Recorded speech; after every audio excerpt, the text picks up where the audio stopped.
So we've now got the Retro Grille installed. We've also got the LED front indicators, but there's one little thing we need to do just to finish up this front end, and that is the Suzuki Vintage Emblem. Now this is an original, genuine Suzuki part that we hold in stock, and these are such a good addition just to finish off this Retro Grille and give it a nice vintage aesthetic.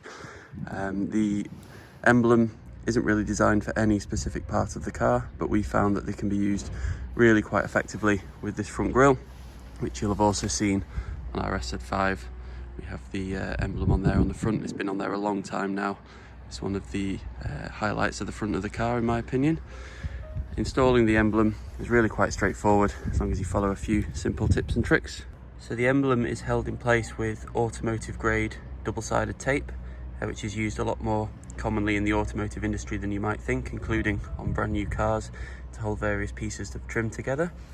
The tape is already pre-cut and pre-installed, so you don't need to worry about getting it perfectly cut to match these quite intricate curves and shapes. Now the emblem is going to stick along these central pieces here in the middle of the grille. So ideally you want to stick the emblem onto the grille as soon as you've installed it, because in order for the tape to stick as securely as possible, this needs to be completely clean.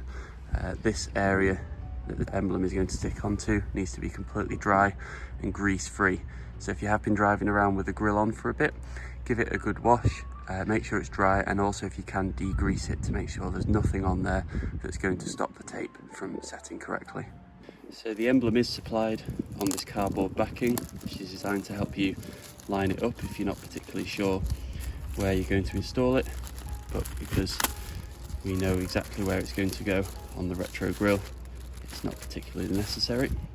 So all you need to do is just carefully peel away this cardboard layer.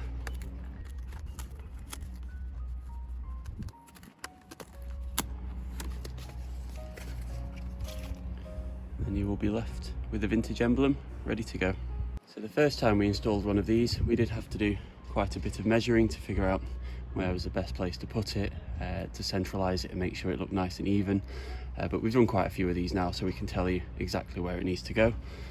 You need to find this section here, so it is exactly in the middle in this direction, and it's also the middle row in the horizontal direction, and that lines up perfectly with this flat section here between the Z and the U on the emblem. So you want this straight tape strip to go along this straight section here, and then you want the Z and the U to go either side of this little bit here. When you're ready to go with the installation, you just need to carefully remove the backing tape. Make sure not to stick your fingers in any of the tape because it will ruin the adhesive properties. And then just carefully line it up on this central piece that we just pointed out. Make sure the curve of the Z is just to the left of this corner here.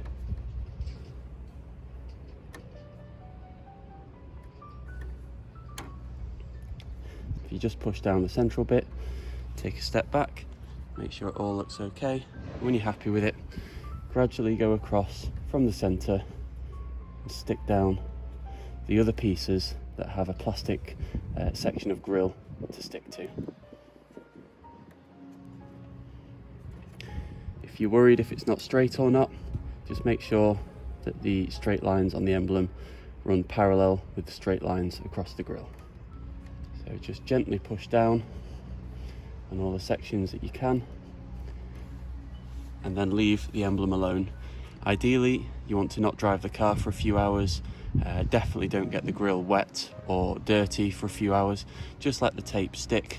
It will get stickier and stickier, and the adhesive chemicals will set properly. A lot of people ask us about this installation. They can't really believe that the tape is strong enough to hold the emblem in place.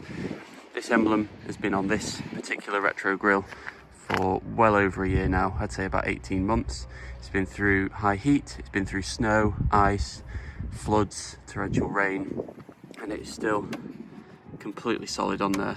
This section, it's not even stuck to anything because it relies on these two pieces here, but you see the emblem is not coming off anytime soon unless you really, really wanted it to come off.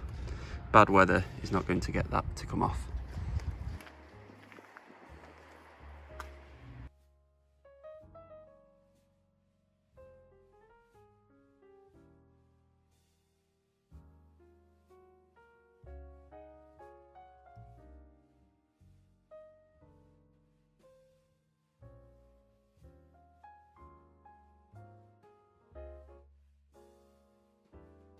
The car